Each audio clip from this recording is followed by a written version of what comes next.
Guys, Kalyani किचनमध्ये तुमचं खूप खूप स्वागत आहे। आज आपण नवीन प्रकारची रेसिपी बघणार आहोत। पनीर तर मी चॅनलवर बऱ्याचदा अपलोड केलेला आहे, पण त्यासोबतच मी आज तुमच्यासोबत नान रोटी शेअर करणार आहे। तर पनीर मसाला आणि नान रोटी ही रेसिपी मी आज तुमच्यासोबत शेअर करते। त्यासाठी काय केले, मोठ्या साईजचे 2 अनियन कट करून, त्यानंतर 1 टोमॅटो आणि 1 शिमला मिर्च सर्व काही तव्यावर आपल्याला शॅलो फ्राय करून घ्यायचं आहे। नंतर ते साईडला काढून त्याला थंड व्हायला ठेवायचं आहे आणि तव्यावर आपण कट केलेले पीसेस जे आहेत पनीरचे ते आपण फ्राय करून घ्यायचे आहेत। थोडासा यांना लालसर कलर येईपर्यंत आपल्याला यांना फ्राय करायचं आहे। त्यांना सारखं पलटत राहायचं, कारण तवा आधीच गरम असतो तर ते जास्त काळपट पडायला नको म्हणून। आणि नंतर यांच्यावर थोडंसं मीठ घालायचं आणि जोपर्यंत आपलं पनीर होतंय तोपर्यंत आपण इकडे पनीर मसाला बनवून घेऊया।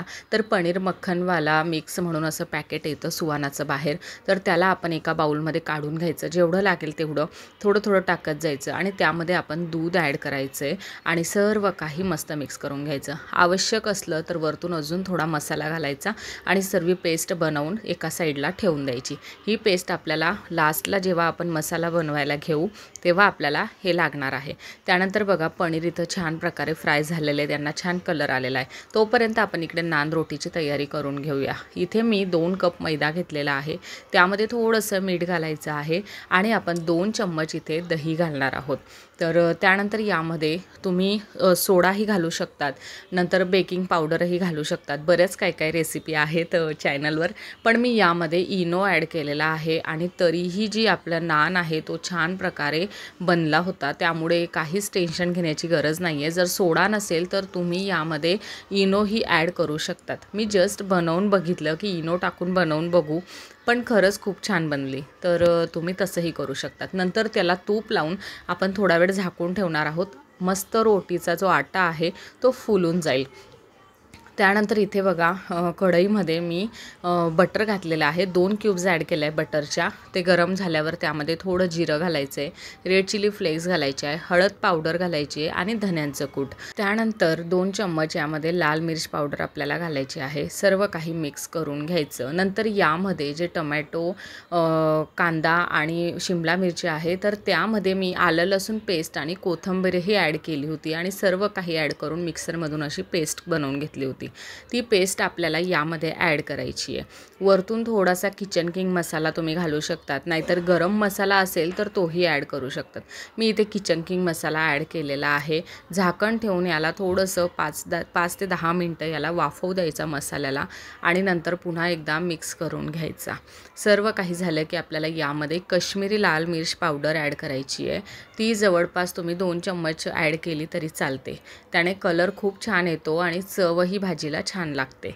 तर त्यानंतर पुन्हा एकदा मिक्स करायचं आणि मसाल्याचं जे मिश्रण आपण बनवलं होतं पनीर मसाल्याचं, तर ते आपल्याला यामध्ये ॲड करायचं आहे। पुन्हा एकदा सर्व मिक्स करायचं आणि झाकण ठेवून याला थोडा वेळ होऊ द्यायचं। जवळपास 5 मिनटं तुम्ही याला होऊ द्या मसाल्याला। मसाला बघा अशा प्रकारे छान तयार झाला की आपल्याला मग पुढची प्रोसेस करायला घ्यायची। नंतर सर्व काही मिक्स करून आपण यामध्ये थोडंसं पाणी ॲड करणार आहोत। तर जो मसाल्याचं पाणी असतं ते मी यामध्ये ॲड केलं आहे आणि हो, गरम पाणीच यामध्ये ॲड करायचं आहे, थंड पाणी घालायचं नाही, नाहीतर आपल्या मसाल्याची पूर्ण टेस्ट निघून जाते। त्यामुळे यामध्ये गरम पाणीच ॲड करायचं। कुठलीही भाजी बनवण्याच्या आधी तुम्ही साईडला गरम पाणी ठेवूनच जायचं। आणि आता तर ऑप्शन खूप छान आहे की केटली येते पाण्याची, त्यामध्ये पाणी गरम करायला लावून द्यायचं, तोपर्यंत आपण आपली इकडं प्रोसेस करायची।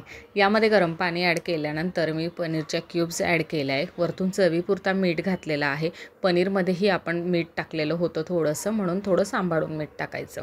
तोपर्यंत आपण जो नान बनवण्यासाठी गोळा तयार करून ठेवला होता मैद्याचा, तोही आता बघा किती छान फुललेला आहे। हातावर त्याला अशा प्रकारे तयार करायचा, थोडासा हलका त्याला दाबायचा आणि नंतर याचे आपण गोळे तयार करणार आहोत। जेवढा आपल्याला नान बनवायचा आहे तेवढा गोळा काढायचा आणि त्याला मैदा लावून छान इथं लाटून घ्यायचं। आता तुम्ही तुमच्या प्रकारे आकार देऊ शकतात। नान रोटीला आकार नसतो, एकतर ती लांब असते नाहीतर गोल असते, कशी तरी तिला बनवलेली असते। तुम्ही हॉटेलमध्ये पण खाल्लेली असेल, बऱ्याच ठिकाणी ही नान रोटी भेटत असते। तुमच्या मर्जीनुसार तुम्ही तिला शेप द्या। ते मैदा आणि असा असतो ना, त्याला जसा लाटला तसा तो लाटला जातो, त्यामुळे मैद्याचं टेन्शन नसतं आणि थोडा खाली चिपकत असेल तर पीठ लावा. नंतर बघा आपण याला अशा प्रकारे रेडी केलेला आहे आणि आता आपण त्यावर थोडंसं पाणी लावून घ्यायचं आणि मग नंतर त्याच्यावर तुमच्याकडे काळी तीळ असेल तर ती काळी तीळ तुम्ही त्यावर ॲड करा, अशी पसरवा आणि थोडीशी कोथिंबीर. पाणी जर लावलं तर हे छान प्रकारे चिपकून जातं, ते निघत नाही आणि मस्त राहतं ते चिटकून त्या नानला. म्हणून मग पाणी आधी लावायचं आणि हे बघा अशा प्रकारे कोथिंबीरही लावून घ्यायची आणि वरतून पुन्हा एकदा हलकंसं लाटणं फिरवायचं म्हणजे ते त्याला चिपकेल.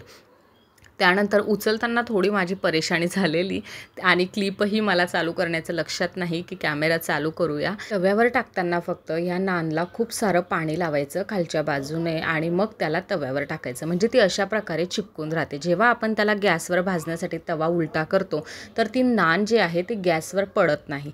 म्हणून मग तिला खालून पाणी लावायचं आणि अशा प्रकारे भाजून घ्यायचं. वरतून सर्व भाजलं गेल्यानंतर वरतून याला बटर लावायचं आणि अशा प्रकारे नान आपला रेडी आहे. एवढं टेस्टी आजचं जेवण बनलं होतं. तुम्हीही नक्की ट्राय करा आणि जर तुम्हाला परत एकदा रेसिपी हवी असेल तर मी पुन्हा एकदा नानची रेसिपी चॅनलवर अपलोड करेल. तर बघू शकता तुम्ही किती मऊ आणि लुसलुशीत नान आपलं इथं रेडी आहे. तर चला, हा होता आजचा व्हिडिओ. आय होप की तुम्हाला खूप आवडला असेल. व्हिडिओ आवडला असेल तर व्हिडिओला लाईक करा, शेअर करा, सबस्क्राईब करा.